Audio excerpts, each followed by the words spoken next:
Welcome back to MTG Open Mic. Today we have a special video. It's super long, so buckle up. We are going to do a deck tech on my commander deck, my personal commander deck. This is a deck that, I don't normally play commander, or didn't until maybe about 3 months ago or so. And this is the commander deck that I built. It is a Rakdos deck, lovingly referred to by my friends as Rakdos Money Pile. So we're going to go through the deck card by card. We'll do a brief overview, and I've played 2 tournaments with the deck so far. The store that is near me, Outer Plains Comics and Games, they do a CEDH Commander tournament the last Saturday of every month.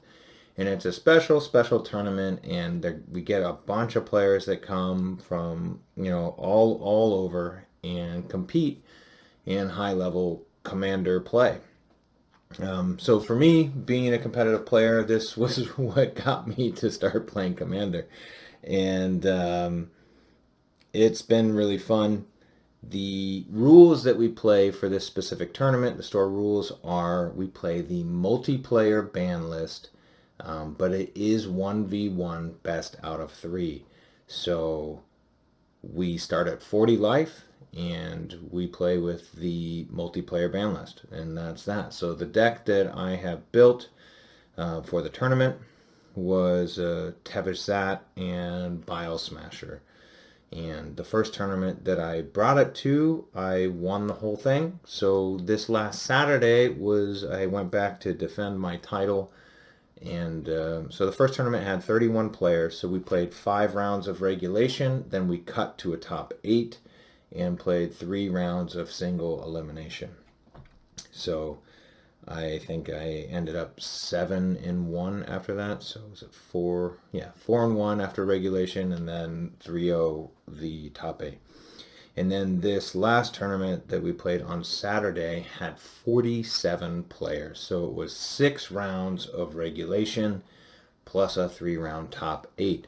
So we actually have, here's the top 8 picture. Spoiler alert, I made top 8. And I went 5-1 in regulation, and then I won my first round of top 8 to a friend of mine, who's a Whatnot streamer named Duck. If you are not familiar with his stuff, check it out. And then I lost in the semifinals to another friend who's a great Legacy player, and who's now also coming to this Commander tournament. So it's sort of like the new competitive Magic that is available to play. And first place gets somewhere near $200 in store credit, and it's a fun time. You get to play Magic all day, and it's a great group of individuals, and it was a lot of fun. So overall, was 13-3 with this deck, and it is, well, let's just go through the overview. Here's the list really quick that I played in the first tournament. When I go through card by card, it's going to be the list that I played in the tournament on Saturday. So there were some slight changes because so we've got Tevesh, Doom of Fools is our commander, who partners with Vial Smasher. We've got Sorin. We've got 20 creatures here, and we'll go through all of these here. I'll put the link to this. I'm not making this public, but you should be able to look at it from the description here. Here's the sorceries that we're playing and our instants. We've got a bunch of artifacts and enchantments, as well as a bunch of land. So those are the main ingredients that you want for a deck, right? We got creatures, enchantments, land. So let's go through it one by one, and let's get into it. All right, let's jump right into the commander deck. As you probably know, these are our commanders. We are employing the partner mechanic. So we have Vial Smasher the Fierce, which is a red, black, and 1 for 2/3, and whenever you cast your first spell of each turn, choose an opponent at random. Vial Smasher the Fierce deals damage equal to that spell's converted mana cost to that player or planeswalker that player controls. So, in a 1v1 game, Vial Smasher is always going to deal damage to your opponent, and you can also choose any planeswalker that they target. So, this is really effective, not only as just like a way to slowly gain life advantage over the course of the game, but for taking out pesky planeswalkers or opponents' Teveshes as well, which we'll get to here in a second. So Tevesh that, Doom of Fools, is black and 4, comes in with loyalty 4. You can +2 to create 2/0/1 black Thrall tokens. Then you can +1 to sacrifice another creature or planeswalker. If you do, draw 2 cards. Then draw another card if the sacrifice permanent was a commander. So if we had sacrificed Vial Smasher to Tevesh that, we draw 3 cards. And then -10, gain control of all commanders. Put all commanders from all command zones onto the battlefield under your control. So we're really just concerned about our opponent since this is a 1v1 tournament. But the crazy thing about Tevesh is not only is it he just is a single-handed draw engine that you can get obscene card advantage with over the course of the game, but if he's on exactly 10 loyalty, when you ultimate the ability, Tevesh exiles himself and then sees himself again in the command zone, so then comes back into play with 4 loyalty counters. So essentially, if you can get Tevesh to 10, which does happen quite often at the tournament, you get Tevesh back into play, Vial Smasher into play if he wasn't in play already, and then your opponent's commander into play under your control as well. And then you get another activation with Tevesh. So if I wanted to make 2 Thralls, I could. If I wanted to sacrifice another creature, I could draw 2 cards. That's a pretty backbreaking turn for anybody to deal with. So just by themselves, these 2 cards are very, very powerful. So Vial Smasher, Tevesh is sort of plays our long game and keeps us in the game, gets us card advantage, and is essentially our main win con. Vial Smasher the Fierce is sort of like our lookout. He's doing all the littler work and can win the game, over time if he stays in play and dealing damage and keeping your opponent's planeswalkers in check. Since black and red, like as a color combination, if you're doing heavy disruption, doesn't progress your board state a whole lot, Vial Smasher the Fierce lets you inch closer to victory while you can kind of dawdle around blowing up lands or artifacts or whatever it is you want to do in black and red. It doesn't matter. So you can kind of just do whatever you want as long as Vial Smasher's in play. You're going to be winning slowly, but still winning. So those are the commanders. Let's go through the deck one by one. We'll just take them off camera here. So we'll start with the artifacts. 1, Jeweled Lotus, you might have guessed. So obviously this is a powerful ramp card. The sooner you can get Tevesh on the table, the sooner you're winning the game. That's just how it goes. Even if I'm very rarely, I can't even think of a circumstance off the top of my head. Is there a reason for me to play a turn 1 Vial Smasher over a turn 2 Tevesh? Just should never do it.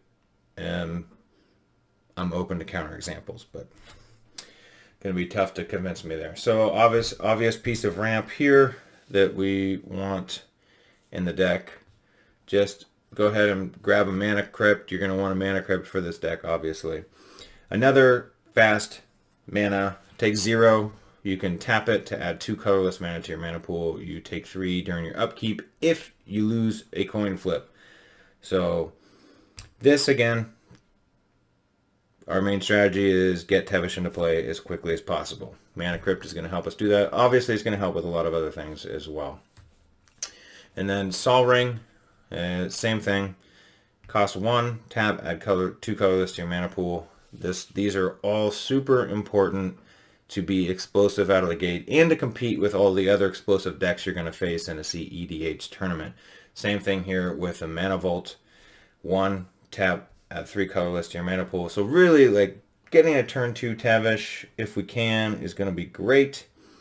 Obviously, there are extenuating circumstances. If we think our opponent might be holding a counter for Tevesh, you may want to adjust your strategy, but that is the gist of it.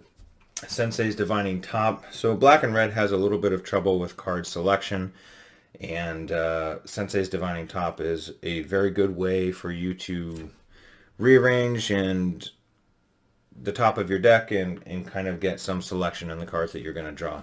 And then you can reshuffle those top 3 if you have a fetch land, so you can kind of get new looks at cards in your library. And then we have Grindstone. So Grindstone is part of a combination that is the other. We'll pull both of them out here. Oh, I think he's in the creature area. But a lot of you are probably familiar with Painter Grindstone. So Painter Servant, mine is, what is this? French.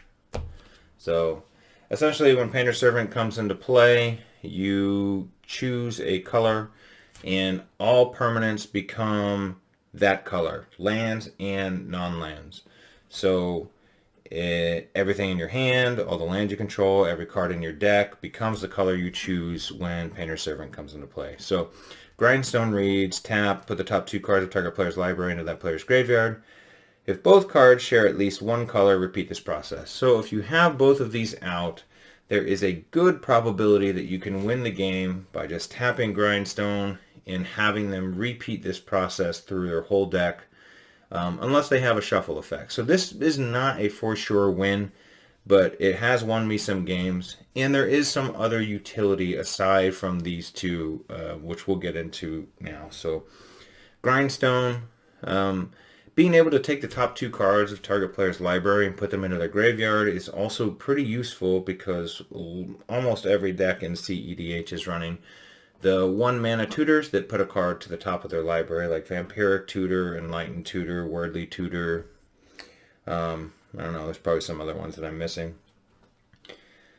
So if you have Grindstone on the table and mana to activate it, your opponent's really going to have to play around it, and if they don't, you can just activate the Grindstone and put the card that they have just searched for into their graveyard. Similarly, Painter Servant is good because I'm running, which we'll get to later, Pyroblast and Red Elemental Blast, so I can name blue with Painter Servant and turn every card in the game blue, so I can actually blow up a land if I wanted to with a Red Elemental Blast, or a Planeswalker, Chandra perhaps, if Painter Servant is in play and I have Red Elemental Blast or Pyroblast in my hand. So there's a lot of extra utility that we can get, and now that we are through the 0s and 1s, we'll bring these all back out. And later on we'll see our Urza's Saga. These are all our Urza's Saga targets currently. So we can also, these are all fetchable as well. So anytime you have a combo that has fetchable pieces, it makes it a little bit more consistent to get those out.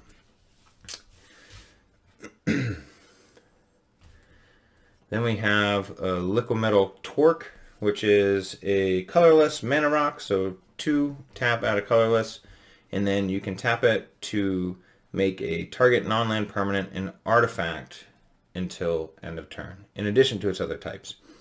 So we'll come back to that later, but red and black has a difficult time, dealing with some of the non-land permanents. So in addition to, I always want everything to have, multiple functions if I can in the deck, so they're pretty versatile.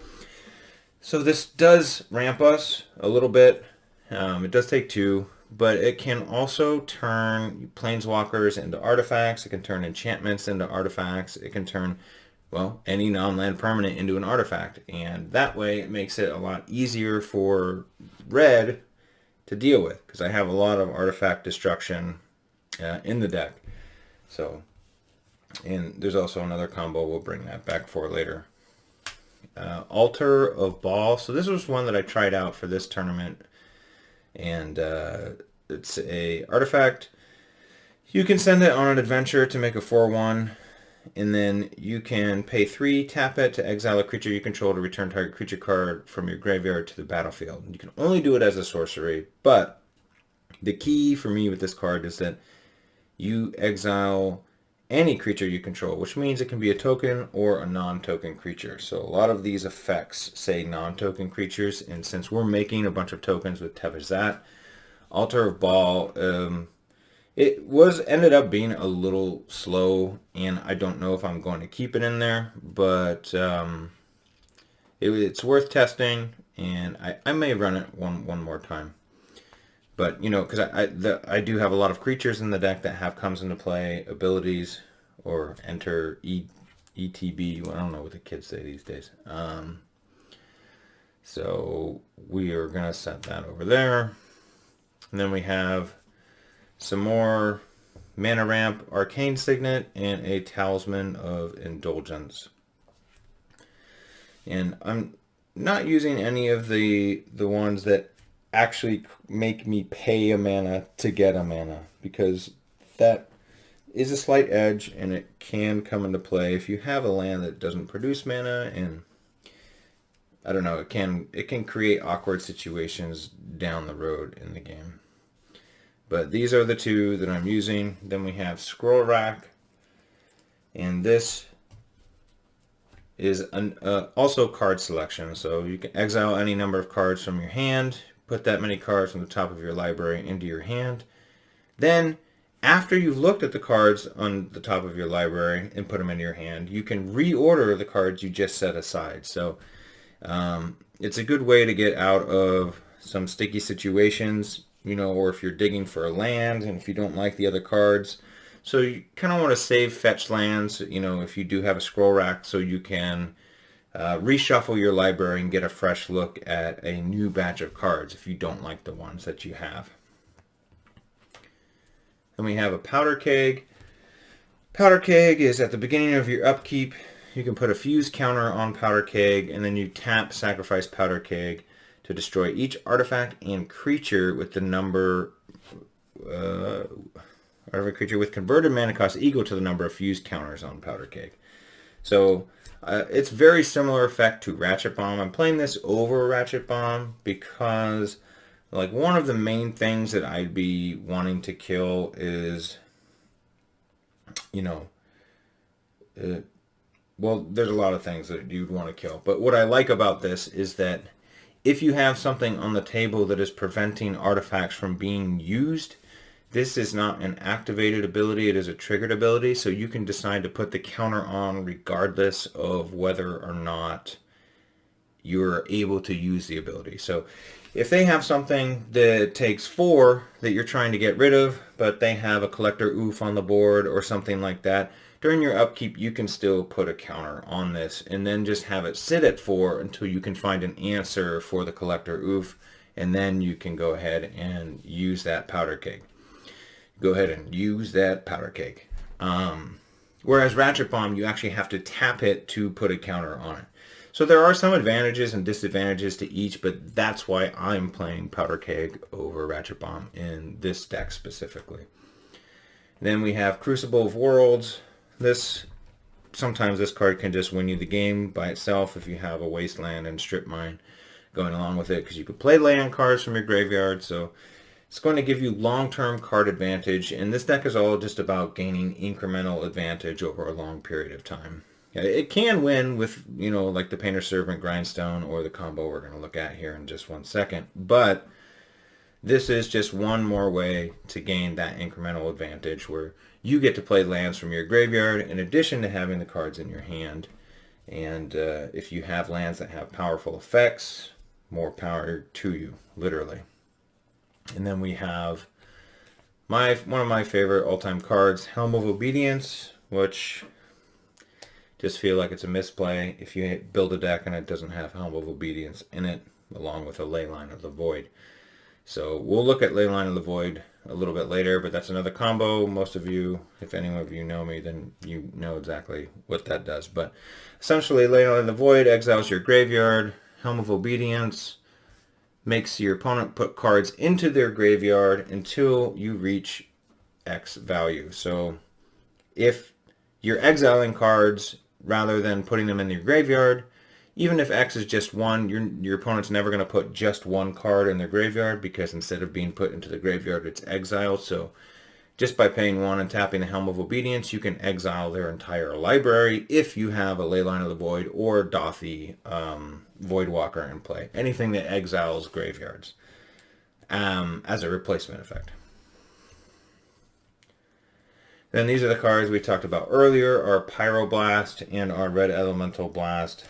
We need a way to compete with cheap interaction against decks that are doing more busted things than our deck is doing, and there's a lot of them, most of them. So, our Thassa's Oracle combos, being able to combat counter spells, being able to destroy powerful blue commanders, and it really just a versatile card. And then again, going back to our Painter Servant, so if we do have the Painter Servant in play, we can essentially, these turn into 1 mana, blow up any permanent on our opponent's board or counter any spell they try and cast. So these are great. Sometimes they are dead cards in your hand, but not that often, surprisingly. And so we're into our instant speed interaction here. So Vampiric Tutor, just grab a Vampiric Tutor. It's going to be really good for you. It's really good in the deck.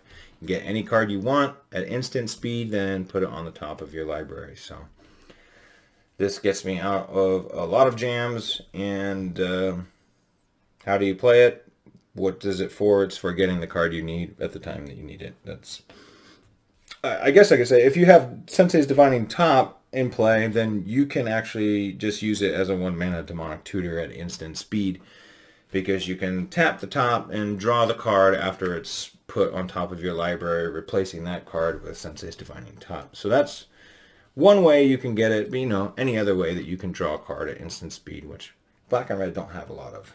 And then we have some more mana ramp. Dark Ritual, very powerful card. Can be explosive, again, going back to our main game plan, which is getting Tevesh into play as soon as possible. And then this is one of my favorite cards in the deck, Rakdos Charm. So it's another versatile card, as we talked about earlier. I really like a versatile style of play where I can pivot between one thing and another thing. It gives me a lot of adaptability in the way I play my game, and B, it makes your opponent second guess what's going on, because you can play a lot of different lines effectively and keep them a little bit off balance. So this is a card that if someone knows that I'm playing, they have to worry about. If they don't know that I'm playing, it can win me the game. So the 3 modes on Rakdos Charm is exile all cards from target player's graveyard, destroy artifact, or each creature deals 1 damage to its controller. So exiling graveyards is really powerful, especially if your opponent is trying to go off with an Underworld Breach or Yawgmoth's Will or some busted dredge combination.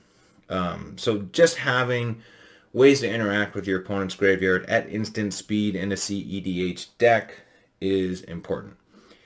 Destroying artifacts is also one of the main focuses of this deck, so that is most often the mode that I use. And then this last mode here may look like something you're never going to use, but it can be just I win the game on the spot when you otherwise would lose. So if I have Rakdos Charm in my hand and my opponent is just playing like Sakashima or doing, what's that guy called? Mirror Breaker. Why can't I think of him? The guy that makes copies of himself, and then they make an infinite amount of creatures, and then they go to swing out at you all at once. So that's one of the main reasons, like, when my opponent demonstrates an infinite combo that is making creatures, even if I don't have it in my hand and I know we might play later on in the day, I'm going to make sure they play it out. They give me an exact number of how many creatures they're creating, because This at instant speed can just, if they say I'm creating 2 million creatures and then attacking you with all of them, then I can deal 2 million damage to them for 2 mana. So all of those modes are really powerful, really effective, and a 2 mana for black and red is a great value. If you're not sold, I don't know what else I can say. A Braid, also some more versatility, can take out a creature or an artifact instant speed. Not a lot to say about it. Chaos Warp. This card is like very medium, but again, in black and red, we have to make some concessions that we wouldn't have to in other colors. Yeah, a couple of my friends were like, or you could play blue. That's not what we're doing. That's never what we're doing with this deck. But Chaos Warp takes 3, it's an instant, and it can target any permanent. So it gets rid of any permanent on the board, which means enchantments, which means planeswalkers, which means a land if you wanted to. Then they reveal the top card of their library. If it's a permanent, they can put it into the battlefield. Now, you got to be careful when you use this card. Know who you're playing against, know what your worst case scenarios are going to be, know what your best case scenarios are going to be. So if I'm playing against a combo-based deck, I know that they're going to be playing a higher percentage of instants and sorceries, so I don't get too worried about it. And sometimes you can't really, you're worried about what was in play a lot more than you're worried about what could be in play. It's like, either I lose or maybe I lose. So for 3 mana, again at instant speed, this card comes up big a lot, and more often than not, your opponent is going to get a land or a spell, rather than some other backbreaking permanent into play. Then we have our Deflecting Swat. Deflecting Swat is, I think, sort of a must include. You know what, I'll do it with Deadly Rollick here. So these are both free spells if you have your commander in play. Deadly Rollick exiles a creature, and Deflecting Swat changes the target's target spell or ability. So if they're attempting to counter one of your spells, you can Deflecting Swat and change that counter to target Deflecting Swat. Similarly, Deadly Rollick, if you have a commander, you can just exile a creature without having to pay any mana. No color restrictions on what the target can be or anything like that, which is a pretty powerful effect as well. Also with Vial Smasher, this is one of those situations where if I have one of these cards in my hand, I may just run him out right on turn 3, if I'm not doing anything else, obviously, because I know that I can, for free, exile their creature on their turn, since these are both instants if it's Deadly Rollick, also dealing 4 damage to them with the cast trigger, or 3 damage with a Deflecting Swat. So, that is pretty powerful. Both of those cards are pretty sneaky. Now we're going to move into our sorceries here. We'll start off with a Thoughtseize and an Inquisition of Kozilek. This was altered by Lucas. I think it was at a Grand Prix way back in 2000. I want to say 2016. When Siege Rhino was all the rage.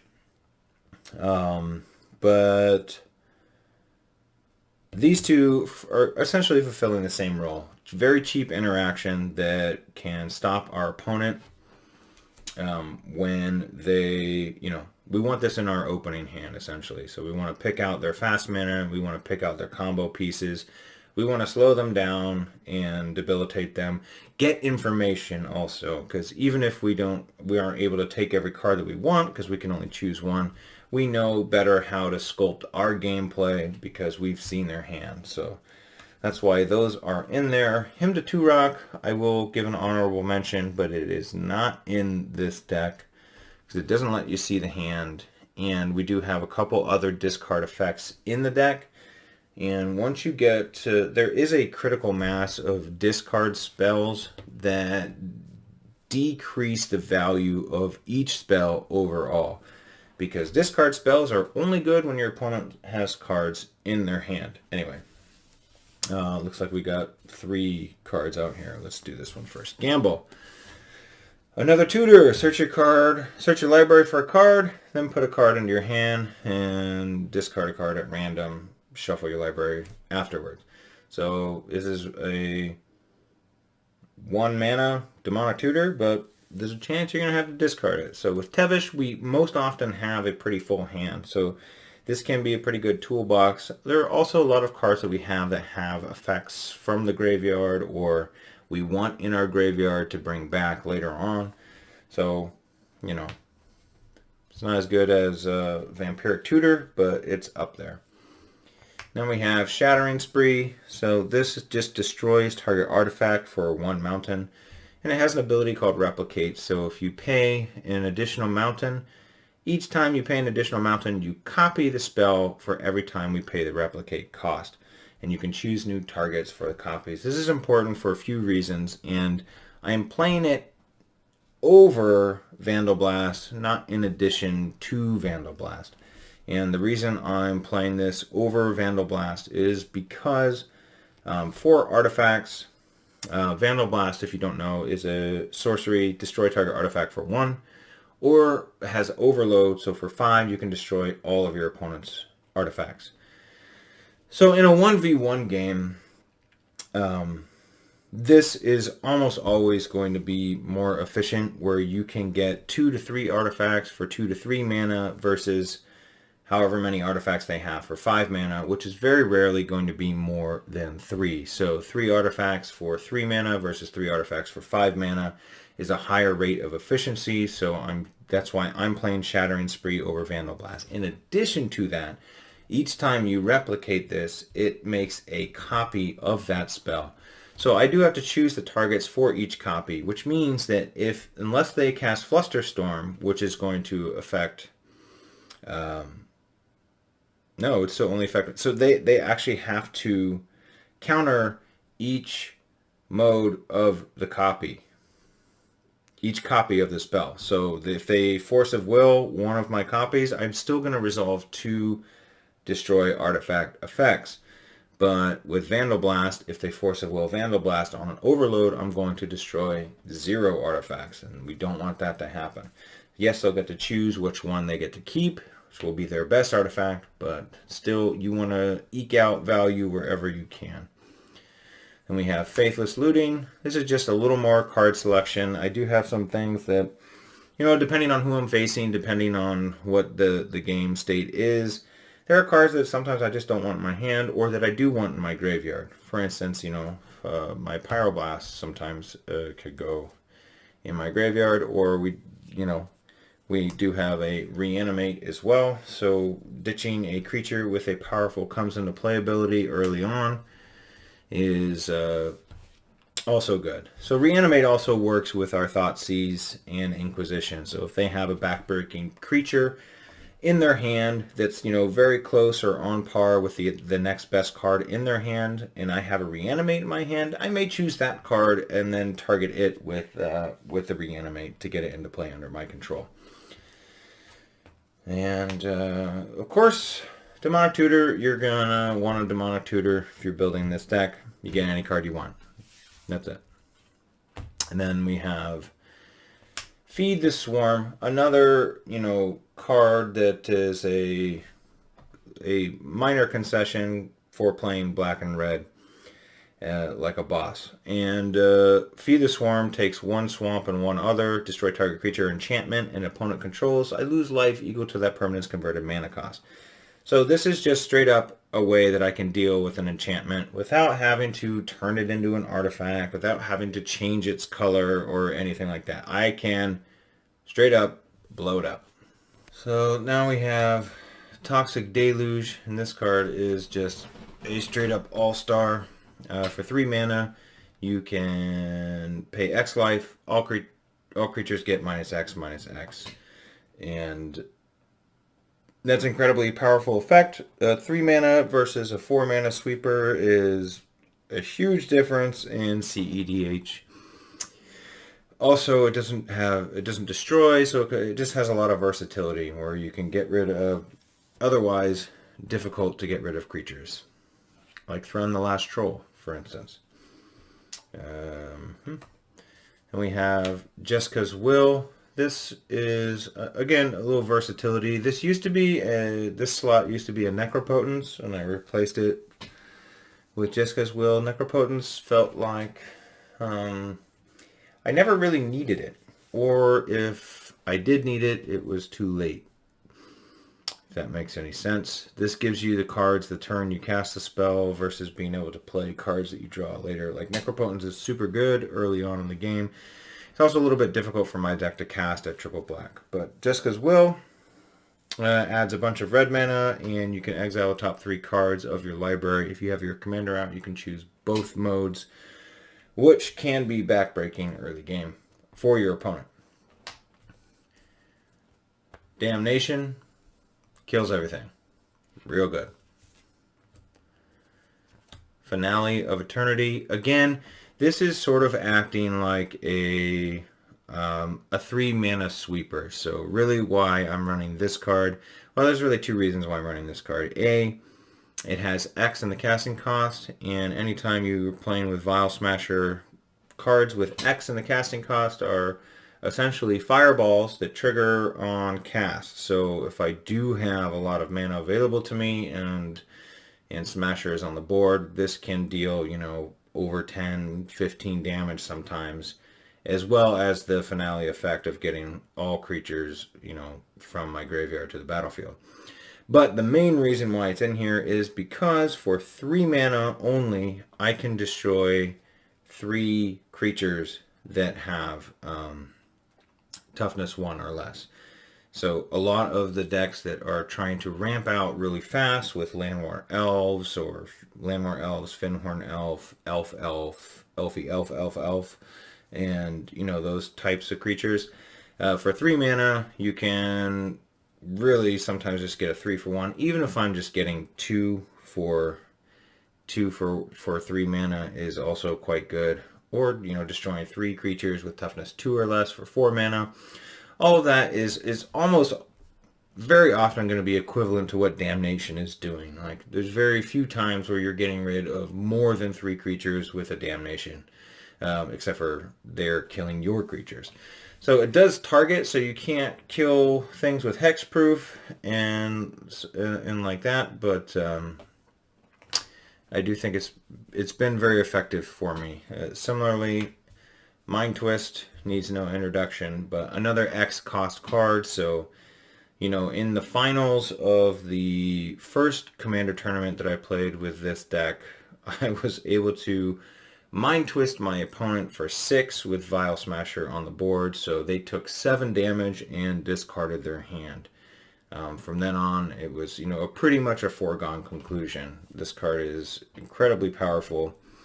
But again, you know, if you have it real late in the game, your opponent has no cards in their hand, it can still be a fireball with Vial Smasher. So I'm looking for cards that are never going to be dead when I draw them off the top of my deck, or very infrequently are going to be.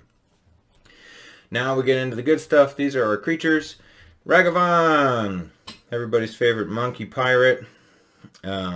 So again, he helps ramp us, and he also just gives he's kind of something your opponent has to deal with. So when we play him, you know, we're hoping that, you know, they deal with him, or that I don't mind trading down with my Ragavan, because we're really just trying to stall the game until we can control it, and he's a way that can happen. But, you know, sometimes they're just not going to block, and you're going to get a treasure token, and who knows, maybe you'll flip up a Sylvan Library from the top of their deck and get to play it. That did happen, and that was another game that had a foregone conclusion. Gorilla Shaman, I love this card. It is deceivingly powerful. So for 1 mana, you get a 1/1, X, and 1. You can destroy target non-creature artifact with casting cost up to X. That means for 1 mana, I can destroy a Mana Crypt. For 2 mana, I can destroy a Mana Crypt and a Chrome Mox on the same turn, because he does not tap. So, you know, for 3 mana, you can destroy all those 1-cost artifacts. For 5 mana, you can destroy all of their 2-cost artifacts. And he gets even a little crazier when you get Liquid Metal Torque on board, because now I can turn all their non-land permanents into artifacts, and he becomes just a creature that, you know, often will get laughed at when he comes into play, but by the end of the game, they're no longer laughing at him. So, love me some Gorilla Shaman is the moral of that story. Dothi Voidwalker, another great card. It also plays into our Helm of Obedience strategy. So if I have a Dothi Voidwalker in play and I activate a Helm of Obedience, that is going to exile their entire library. Of course, he also allows me to cast a spell for free. And a lot of decks just have graveyard shenanigans anyway. Has evasion, so you can get some damage in if you're not holding him up to cast a spell. Pretty good. Now we have another creature that gets laughed at.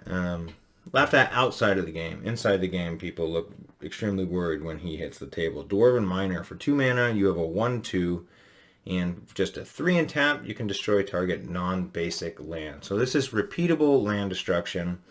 This is sort of, I don't run Stone Rain, I don't run Sinkhole, and I don't run them because they're just not great when your opponent is, has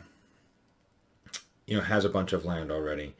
But, when you have something that's repeatable and you're kind of in a stalemate, this can even be good later on in the game. At its worst, I can sacrifice him to Tevesh for 2 cards, and I can also bring him back from the graveyard also. Whereas Stone Rain, I don't have really instant sorcery recursion, so I don't get extra value later on in the game from those cards. And that matters. And so Dwarven Miner for me is right where I want to be. Another must answer for most decks, especially if you're playing a 3-color commander or 3-color partner combination, because the majority of their lands are going to be non-basic. So once he hits the table, I don't really have to do much else if they don't answer him. Then we have Ambrose Shieldbreaker. So this is just a 1 mana. I'm really running this because it's a 1 mana destroy target artifact. And as I mentioned earlier, we're trying to put a lot of pressure on everybody else's ramp effects while we're trying to ramp. So if we can destroy their Sol Ring, we can destroy their Mana Vault. We really want to put pressure on their artifact mana early.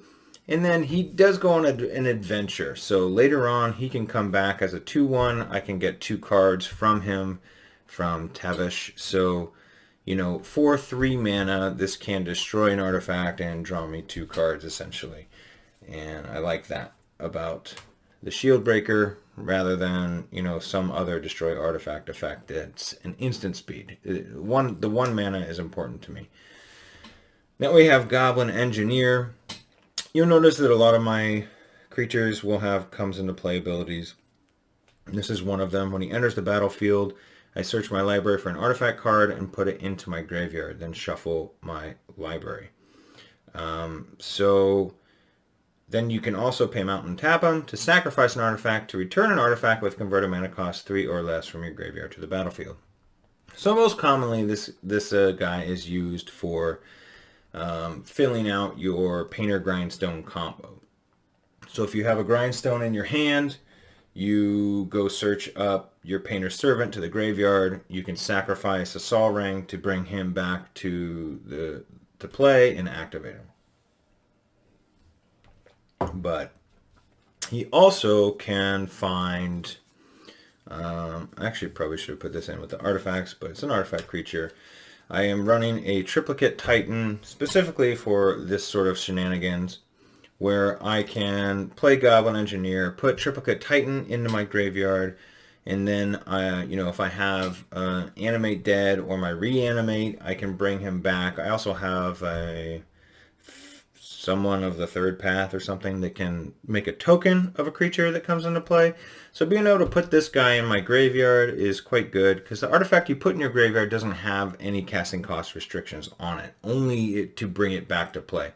But I have other ways that I can bring this back to play. Once it's in play, even if I sacrifice it for value off of Tevesh, I draw 2 cards, I'll still get 3 more creatures that I can then later turn into 6 more cards or use them for defense.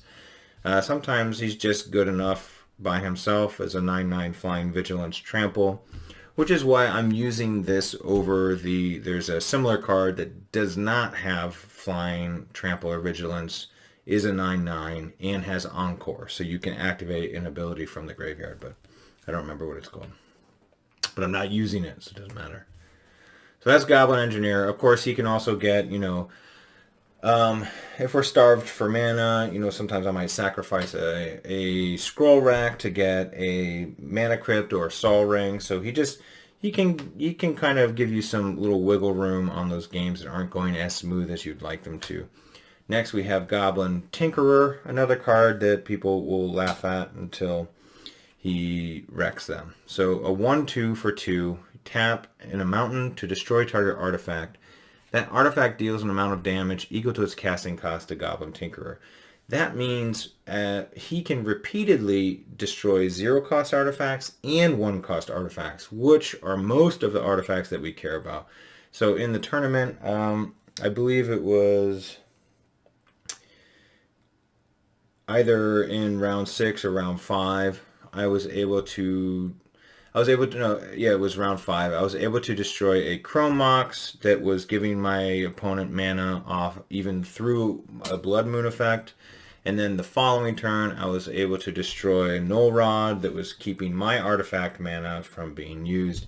And that was great. So the Null Rod did kill it, but it was... and then I think later on, I also got a double activation out of him by killing something that cost 1 and then using it to destroy a bottled cloister from my opponent who was on Oswald Fiddlebender. And that was just so much value. And then again, like these are, just the difference between something like a Goblin Tinkerer. Yeah, you got to wait a turn to use him, but you can bring him back. And that brings us to our next guy. We have Felden of the Third Path. So he looks sort of like, what's this guy doing in here? He's a 2/3 for 3, but you can pay 3 and tap him to create a token that's a copy of target creature card in my graveyard, except that it's an artifact in addition to its other types. It gains haste. At the beginning of the next end step, you sacrifice it, and that's the key here, because it gets sacrificed, it doesn't get exiled. That means, well, that... for our Triplicate Titan, if I made a token of it's a copy of our Triplicate Titan, we can attack with it for 9, and then the token gets sacrificed. It will leave us with 3 3/3 tokens and our Titan still in the graveyard, so we can do that every turn, or at least threaten to. Similarly, if we bring back like a Goblin Engineer, we can search our library for more and more artifacts, which this can search for the Triplicate Titan, and then the Triplicate Titan can get going that way. And any token that we do bring back has haste, so we can bring back a Goblin Tinkerer, even though he doesn't have a comes into play ability.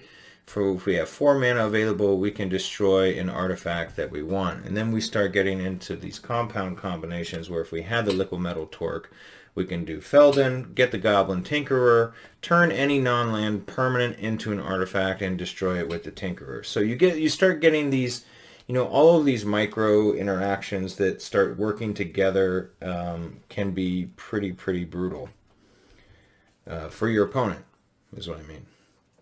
Similarly, this is probably not something that's ever would happen, but it could, where you can, for a mere 6 mana, repeatable destroy target non-basic land. So even though some of those creatures don't have comes into play abilities, you can use them with Felden of the Third Path.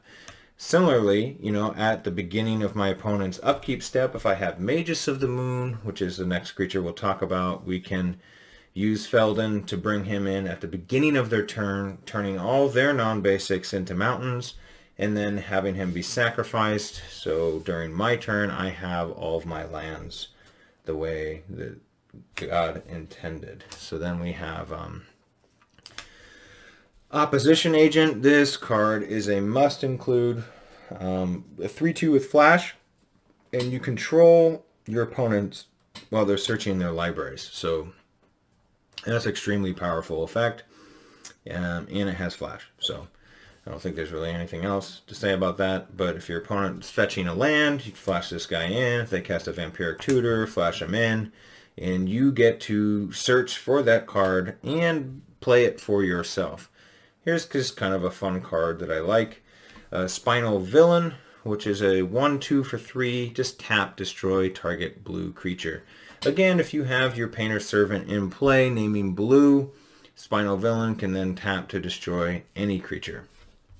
Especially with players that have powerful blue commanders, this is a card they don't want to see because they are going to get taxed quite heavily over the course of the game. Goblin Settler, this is a 1/1 for 4, and it just destroys any land. Doesn't have to be non-basic, can be basic land when it comes into play.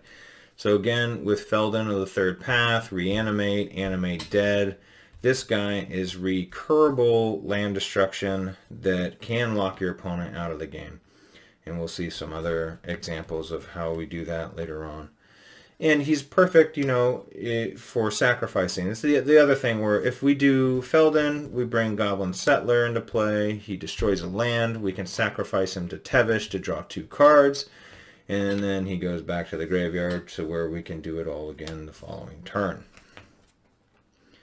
We'll leave those up there. Here we have another card, Grief, that has a great comes into play ability. The great thing about Grief is that you can evoke it, so you can exile a card from your hand and cast it. But Vial Smasher cares about the converted mana cost of the card, not how much mana you paid for it when it was cast. This is an alternate casting cost. If I evoke Grief, my opponent is still going to take 4 from Vial Smasher if he's on the table at that time, and I'll get to Thoughtseize them. So it's one of those situations where if I have an instant in my hand, maybe I'll do this on my turn, keep the instant up for protection on their turn after I have information about their hand, or if they counter it, you know. So it just gives you a lot of versatility, and again, information about your opponent is really important when you're playing. We're playing with this. Also, Felden of the Third Path and Grief, great. Just a Thoughtseize for 3 mana every turn. And then we have one of my favorite cards from the old days, Avalanche Riders, which is sort of just the same as, effectively, as Goblin Settler. The difference is he's a 2/2 with haste, and he has Echo.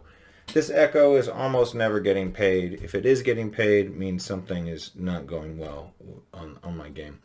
But we want to just play him, destroy a land, sacrifice him to Tevesh to draw 2 cards, and then start bringing him back with, you know, effects like Felden of the Third Path, Altar of Ball, and our Reanimates and Animate Dead effects. So there's that. Now we have one of my personal favorites. It's a little bit of a meme, but it also is not the worst thing. So this is Aladdin. He's originally printed in Arabian Nights. 2 mountain and 2 for a 1/1. You pay 2 mountains and 1 and tap him to take control of an artifact from an opponent. Artifact is returned when Aladdin is removed from play or when the game ends. Because of the way this is wording, even in the errata, if the card is not an artifact when Aladdin dies, they do not get it back. So what that effectively means is, A, I can take their artifacts, but if I have our Liquid Metal Torque out, that means that he just turns into a 3 mana tap, take control of target non-land permanent. And they won't get it back when he dies, which is really the reason that he's in there. And also, he's from Arabian Nights, and I love him. All right.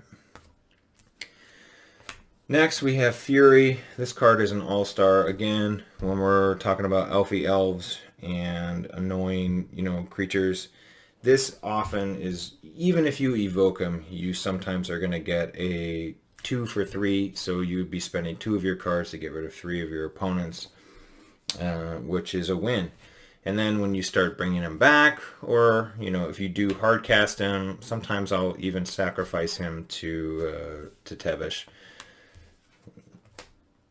And yeah, there was a spot in my top 8 game where I had Tevesh out, I had Fury out, My opponent did not have any creatures out, but I knew they were going to combo off on me on their next turn. They were at 8 mana, and I had to figure out how to deal 8 damage. I also had our Vial Smasher out.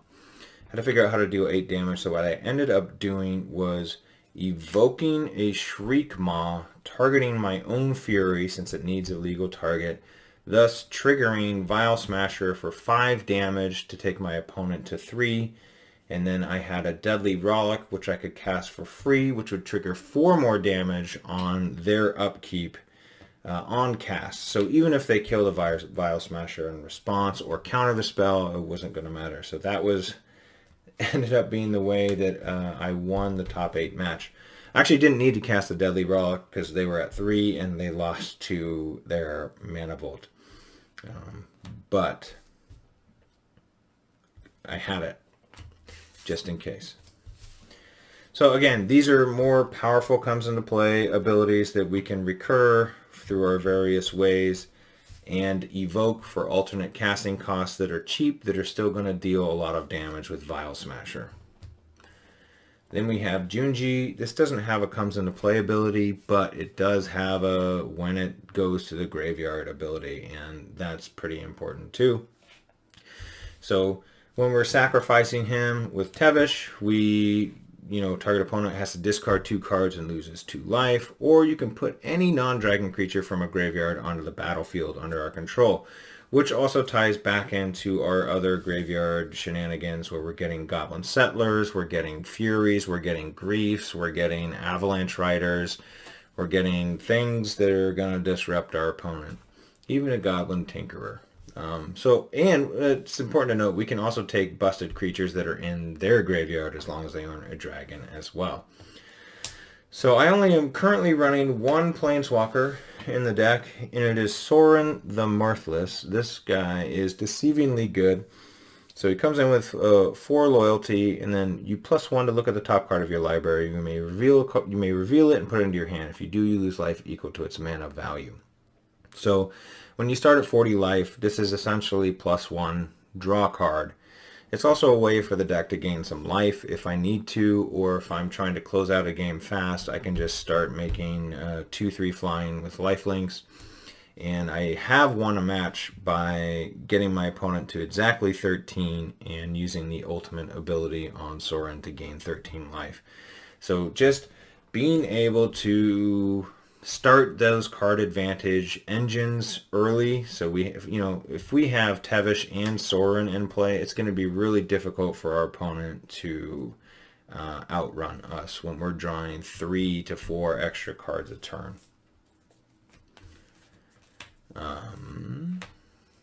Now we get into our enchantments. A lot of the power in this deck are in these enchantments. We mentioned Animate Dead already, getting back our creatures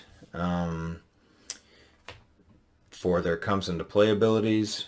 We have Blood Moon. This card single-handedly just wins games, and it's difficult to deal with because it's an enchantment. So we have to keep in mind that we may need to play around Blood Moon, since when we get to the mana base you'll see, but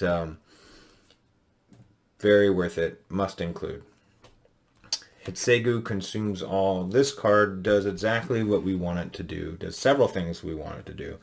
1, it destroys each non-land permanent with value mana 1 or less. That means a lot of times I can hit 3 to 4 permanents by playing this card. And since you know you have it, you can play around it. Sometimes, it will blow up my Sol Ring, but it's very, very, very powerful. And then you get to exile the graveyard. So yes, we want our graveyards, but we also want to interact with our opponent's graveyard, since some decks their whole strategy is involving their graveyard. So having multiple ways to deal with that is important. So we have the Rakdos Charm, we have Hitsegu Consumes All, we have Leyline of the Void, we have several ways, and Dothi. We talked about draw engines. This is another draw engine that I tested out that I really like. It's going to stay in the deck. This card is insane. So for 3 mana, on my beginning of my pre-combat main phase, I can create a treasure token, draw a card, lose a life, and create a 3/2 shapeshifter creature with Changeling. So you can't use it the turn you play it, if I'm reading that right. But the following turn, you can pay. Often I will, 6 life, and I'll get to draw a card, get a treasure token, and make a 3/2. If I need to sacrifice that 3/2, having a token in play when Tevesh comes out means I get to draw immediately when he comes into play rather than ticking up for thralls, which is okay too. But this card, I think, is good. I'm gonna keep it in for another round. And then we have Leyline of the Void, another one of my all-time favorite cards. Just feels warm and fuzzy when you get to start the game with a Leyline in play. And then you have our Helm of Obedience here. So this is that combo I was talking about where their graveyard is exiled, Helm exiles their library. Dothi is the same effect as Leyline, so that is... we have a couple ways to win on the spot, but for the most part, we're just looking for incremental advantage and the stacks pieces. So we have some pretty big stacks pieces coming up here. Stranglehold. Your opponents can't search libraries. If an opponent would begin an extra turn, that player skips that turn instead. Shutting off your opponent's ability to search is so critical in CEDH. So Stranglehold is very, very powerful, very, very good. This is a Neither Void, originally printed in Legends. It is an enchant world, and this one is in Italian, but what it essentially says is whenever a player casts a spell, counter that spell unless they pay an additional 3. So this does a few things for us. We don't really need to cast spells once we have this situation going. And if we do cast them, we don't need them to resolve. So as long as we have Tevesh on the board, we can tick him up to 10, take their commander, start attacking them. And then even if we don't have enough mana to resolve spells, because this is a universal effect, which means it's symmetrical, your opponent's spells will be countered and our spells will be countered. But as soon as they're cast, Vial Smasher is going to deal his damage whether or not they are countered or not. So you have to be a little bit conscious of when you play this card, because if they're ahead on mana, it can also hurt you. But it is an extremely powerful effect, and if you use it wisely, it can just sometimes win you the game by concession immediately. Okay, here we are. The last enchantment in the deck is the Abyss, also a card originally printed in Legends. And it reads, all players bury one target non-artifact creature under their control if they have any during their upkeep. And bury was an old school term that essentially meant destroy target creature. That creature can't be regenerated. So this card is obviously extremely powerful, especially against go wide strategies. If you can get this on the table early, it really hinders their ability. And if it's just a deck that is wanting to resolve one creature and beat you with one creature, like Infect or something like that, this is an extremely effective card. It is symmetrical, however, so that means it applies to your opponents and to you as well. It's an enchant world. It takes 4 to play. But our commander, Tevesh, gives us 2 creatures for 0 mana every turn if we have him out. So a lot of times we can outrun our opponents this way, even with the Abyss in play. So, and here's another cool trick. Even if we have Vial Smasher in play, and we don't have any tokens in play, let's say we have our Liquid Metal Torque out. So it doesn't have to be Vial Smasher, but we can turn any one of our creatures into an artifact, and that way we get around having to sack our best creature, if it happens to be our last one, to the Abyss, because it is specifically non-artifact creatures that have to be sacrificed. So if we turn our creature into an artifact, it does not get sacrificed. And that is it for the deck. Let's for the spells in the deck, let's take a look at our mana base, which is you know, arguably the most important thing in any deck. So first, we just have some basic lands. We are running 6 basic swamps and 4 basic mountains. So that's 10 basic lands total. And I'm running more swamps than mountains because we have Mages of the Moon and we have Blood Moon. So when those are in play, we want to make sure that we have 1 to 2 swamps, 1 to 2 black sources available to cast all of our spells through our own Blood Moon. And all of our non-basic lands that we're going to draw during the game that we have during the games that we have Blood Moon or Mages of the Moon in play are going to be mountains. So often we have more mountains than swamps, even though we have 6 basic swamps and 4 basic mountains. And next we have our fetch lands, Bloodstained Mire, Polluted Delta, Scalding Tarn, Verdant Catacombs, Marsh Flats, Arid Mesa, and a Wooded Foothill. So all of these are going to do a couple of things. They're going to smooth out our mana so we can fetch, you know, our black or red or a source that gives us both black and red. It's also going to put lands into our graveyard. So if we do have a Crucible of Worlds in play, we can then play the fetches from the graveyards and get card advantage that way. And those are the fetches. And then, oh, sorry, one more fetch. Prismatic Vista. This only gets us a basic, but still very good. It comes into play untapped. And then we have an Ancient Tomb, which again goes back to getting Tevesh into play as quickly as possible. Also, you know, we do have a lot of expensive backbreaking 4-drop enchantments and other cards in the deck. So Ancient Tomb just gets us where we need to be faster. Then we have Sulphurous Springs, which can give us a black or red, even though we'll take a damage for it. Being at 40, we can afford that. Playing a Haunted Ridge currently, it enters the battlefield tapped unless I control 2 or more other lands. So if we play this as our 3rd or greater land, it comes into play untapped and it gives us a black or a red. There may be a better option there that I'm not aware of, but that's what's in there currently. This is a, what the heck is this called? A Blood Crypt, a Korean Blood Crypt.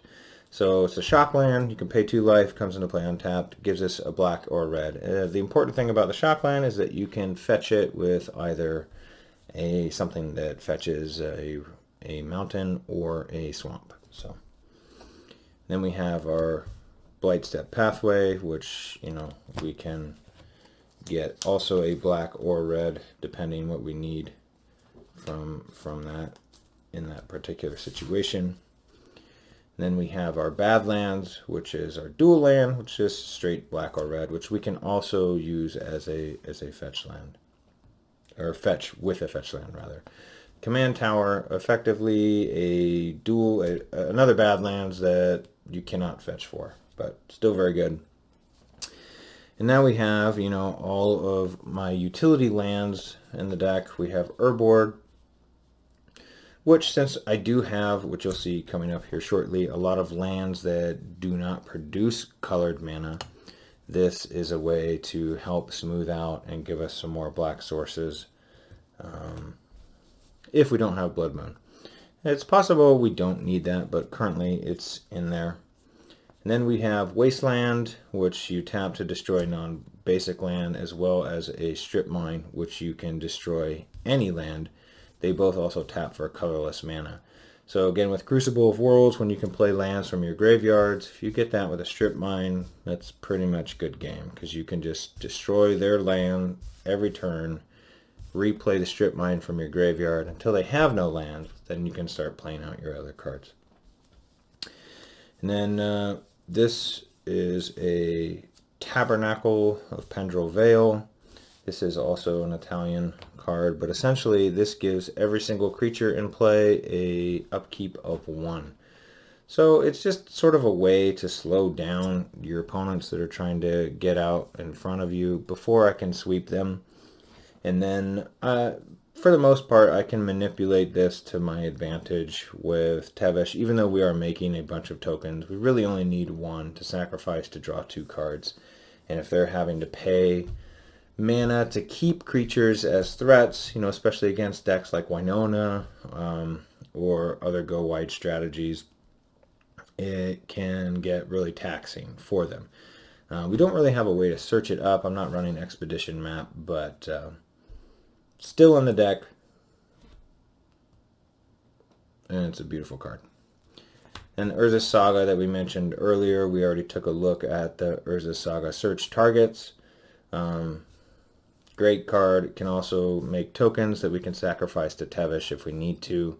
Another great target for our Crucible to come back and continue to fetch cards. And then we have Blast Zone, which is another sweeper, but casting cost specific. So it comes into play with 1 charge counter on it. You can put counter on it for XX. So if you pay 2, you can put an additional counter. If you pay 4, you can put 2 additional counters on it. And you pay 3 and sacrifice it to destroy each non-land permanent with converted mana cost equal to the number of charge counters on Blast Zone. So if we play a Blast Zone and they've got, you know, their Sol Ring and Sensei's Divining Top in play, you know, we could just pay 3, sacrifice it, and we've got 2 of their cards for 1 of our card. And then we can recur it again with, if we have our Crucible later on.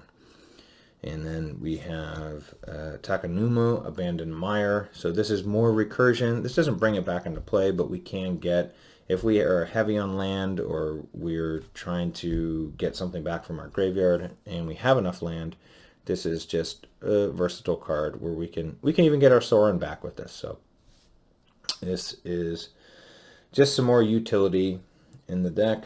And then the last one, and probably one of the most powerful lands in this deck, is our Vulras Stronghold. So it taps to add a colorless, and you can pay a black and 1 and tap it to put a creature card from your graveyard on top of your library. So when we're drawing 2 to 3 cards every single turn with Tevesh, Vulras Stronghold is pretty backbreaking because you can just cherry pick which comes into play ability you want as repeatable, and then you can play it, sacrifice it to Tevesh to draw 2 cards, and then put that card back on top of your library again and rinse and repeat. And that's it. That's the deck, and it is played 2 of these tournaments, so you know I'll probably do an intro for this, so you probably already know that. But it's played 2 tournaments so far. The first tournament had 31 or 32 players, I think. So it was 5 rounds of regulation and then cut to a top 8 with 3 rounds. And this deck won that tournament, getting first place. And then the tournament we just had on Saturday had 47 players coming to play CEDH. And I lost in the semifinals, but we went 5-1 in regulation and then won our first round of top 8 and lost in the semis. So our overall record after 2 tournaments with this deck is 13-3. I'm pretty happy with that, and probably going to play it again with some slight changes and adjustments at the next one, since we have one the last Saturday of every month at Outer Plains Comics and Games. Thank you so much. If you stuck around, if you enjoyed this or deck tech, you know, it's not something that I normally do, but I had a lot of requests for this specifically, so hope you enjoyed it. And yeah, hope you don't use the information that I just gave you to beat me at the end of July. That's it. MTG Open Mic, signing off. If you like this video, let me know in the comments, because it's possible I could work some more competitive Commander deck techs into my normal comedy schedule going forward. You know, as these tournaments go, we are planning on getting some live coverage and a feature table for this particular tournament that happens every month. So thanks again, and thanks for supporting me and watching my channel. I do have a Patreon. It's in the link in the description. I also go by traswidden on Spotify. If you like some of the music that I've been putting out, you can listen to it there at your leisure. All right, thanks again. Take care.